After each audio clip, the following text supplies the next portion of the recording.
Selamat malam dan selamat bertemu kembali dalam Renungan Malam God's Amazing Grace atau Kasih Karunia Allah yang Mengagumkan oleh Ellen G. White, tanggal 3 Juni 2026. Mari kita berdoa. Bapa kami yang di sorga, Allah pencipta langit dan bumi, laut beserta segala isinya. Satu-satunya Allah yang benar yang kami sembah selalu, melalui anak-Mu, Yesus Kristus. Kami bersyukur dan berterima kasih oleh sebab penyertaan dan perlindungan Bapa sepanjang hari dalam seluruh aktivitas dan pekerjaan kami. Pada malam ini, kami akan mendengarkan firman-Mu. Mohon karuniakan Roh Yesus Kristus dalam hati kami, sehingga kami dapat menghidupkan firman yang kami pelajari dan dengarkan. Besertalah dengan kami sepanjang malam ini, ya Bapa. Kami persembahkan doa ini di dalam nama Yesus Kristus yang adalah Tuhan dan Juru Selamat kami. Amin. Renungan malam ini akan dibacakan oleh Saudari Ashley Tambunan. Kepada Saudari Ashley, kami persilahkan. Selamat malam. Renungan malam kita pada hari ini tanggal 3 Juni 2026 berjudul Pencobaan yang Tidak Ada Bandingannya. Ayat inti kita diambil dari Yohanes 14 ayat 30. Penguasa dunia ini datang dan ia tidak berkuasa sedikit pun atas diriku. Sejak saat Kristus memasuki dunia, seluruh persekutuan kuasa-kuasa setan bekerja untuk menipu dan mengalahkan dia sebagaimana Adam telah ditipu dan dikalahkan. Ketika Kristus dilahirkan di Bethlehem, malaikat-malaikat Allah menampakkan diri kepada para gembala yang sedang menjaga kawanan domba mereka pada malam hari dan memberikan bukti ilahi tentang otoritas bayi yang baru lahir itu. Setan tahu bahwa seseorang telah datang ke bumi dengan mandat ilahi untuk melawan otoritasnya. Ia mendengar malaikat menyatakan, "Hari ini telah lahir bagimu juru selamat, yaitu Kristus Tuhan di kota Daud." Seperti yang tertulis dalam Lukas 2 ayat 10 dan 11. Para utusan sorgawi membangkitkan seluruh murka sinagog setan. Ia mengikuti langkah-langkah mereka yang mengasuh bayi Yesus. Ia mendengar nubuatan Simeon di pelataran bait Allah. "Sekarang, Tuhan, biarkanlah hamba-Mu ini pergi dalam damai sejahtera, sesuai dengan firman-Mu, sebab mataku telah melihat keselamatan yang daripada-Mu." Seperti yang tertulis dalam Lukas 2 ayat 29-32. Setan dipenuhi kemarahan ketika ia melihat bahwa Simeon yang sudah tua itu mengenali keilahian Kristus. Panglima sorga diserang oleh si pencoba.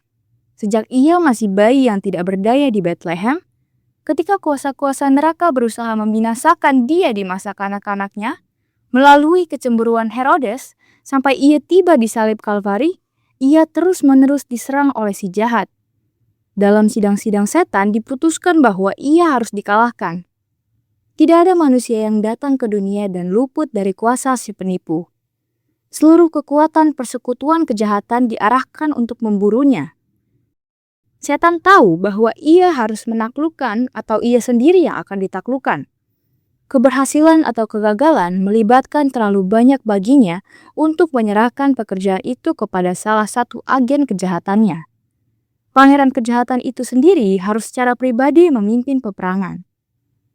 Kehidupan Kristus adalah peperangan yang terus-menerus melawan kuasa-kuasa setan. Setan mengerahkan seluruh energi kemurtatan melawan anak Allah. Tidak satu kali pun ada respons terhadap berbagai pencobaannya. Tidak sekalipun Kristus melangkah ke wilayah setan untuk memberinya keuntungan apapun. Terima kasih atas penata layanan Saudari Ashley. Tuhan Yesus memberkati. Saudara-saudari dalam Yesus Kristus.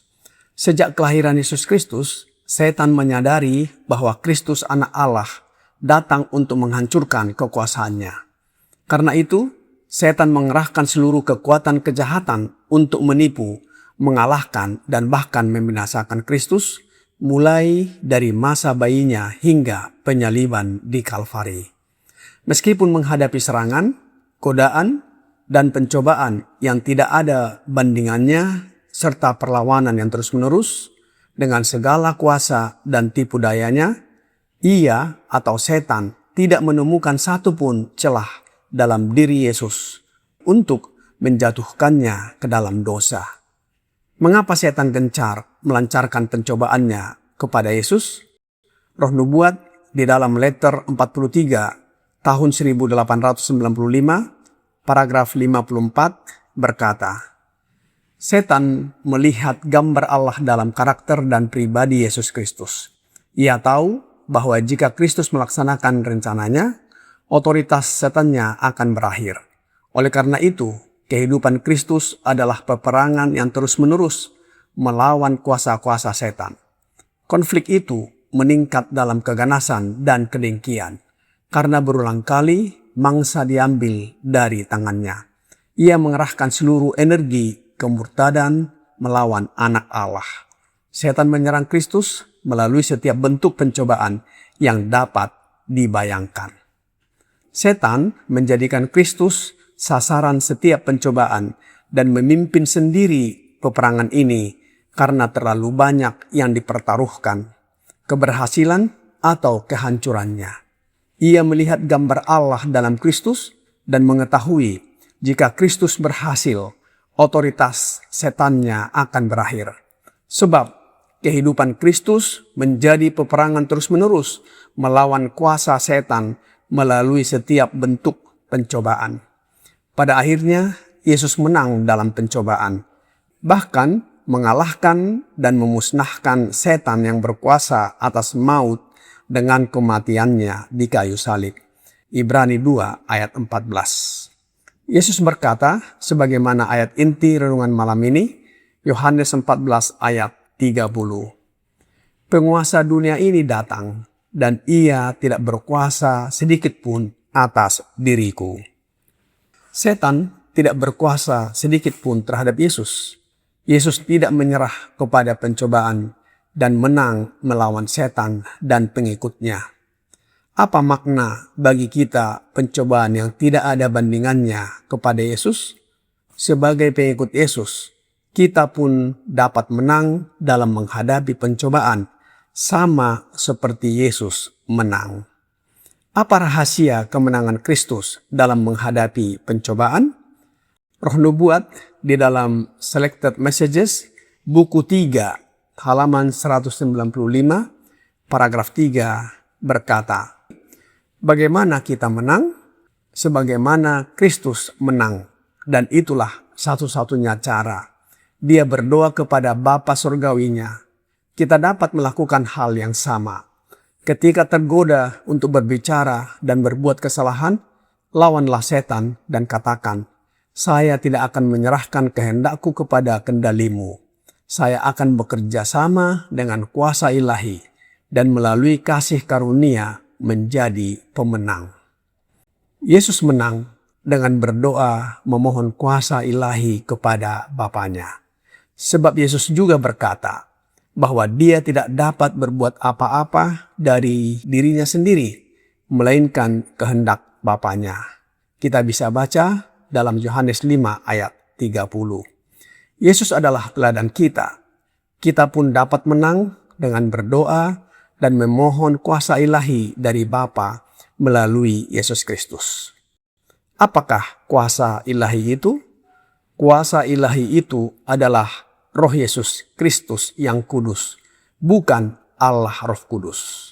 Roh Nubuat di dalam Testimonies for the Church, volume 4, halaman 355, paragraf 1 berkata, tanpa Kristus, kita tidak dapat menaklukkan satu dosa atau mengatasi pencobaan terkecil. Banyak yang membutuhkan Roh Kristus dan kuasanya untuk menerangi pemahaman mereka, sama seperti Bartimeus yang buta membutuhkan penglihatan alaminya. Apabila kita mau menang atas pencobaan, terimalah Yesus melalui kehadiran Roh-Nya yang kudus, yaitu Roh Kristus, bukan Allah Roh Kudus. Sebab Yesus telah menang atas pencobaan dari setan yang tidak ada bandingannya. Dengan kehadiran Roh Yesus dalam hati kita, maka kita bergantung sepenuhnya kepada Bapa. Roh Nubuat di dalam The Review and Herald, tanggal 18 Agustus tahun 1874, paragraf 8 berkata, kehidupan Kristus adalah pola yang sempurna. Dia selalu melalui teladan dan ajarannya mengajarkan manusia bahwa Allah adalah ketergantungannya dan bahwa di dalam Dia harus ada iman dan kepercayaan yang teguh. Saudara-saudari dalam Yesus Kristus, Yesus mengalahkan setiap pencobaan setan karena Ia hidup dalam ketergantungan penuh kepada Bapanya melalui doa yang tekun, memohon kuasa ilahinya. Teladan ini menunjukkan kita pun dapat memperoleh kemenangan atas pencobaan dengan doa yang tekun, memohon kuasa ilahinya melalui Yesus Kristus oleh kehadiran Roh-Nya dalam hati kita. Sehingga kita menaruh iman dan kepercayaan sepenuhnya kepada Allah Bapa, serta mengandalkan kuasa-Nya, bukan kekuatan kita sendiri. Kiranya pekabaran malam ini membawa pembaharuan dan sukacita bagi kita. Tuhan Yesus memberkati. Mari kita berdoa. Bapa kami yang di sorga, terima kasih atas firman-Mu yang mengajarkan kepada kami bahwa kami dapat menang melawan pencobaan hanya dengan kuasa ilahi dari Bapa melalui Yesus Kristus.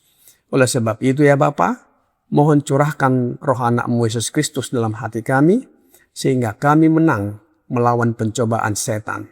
Biarlah hidup dan karakter kami diubahkan dari hari ke hari, semakin serupa dengan hidup dan karakter Yesus.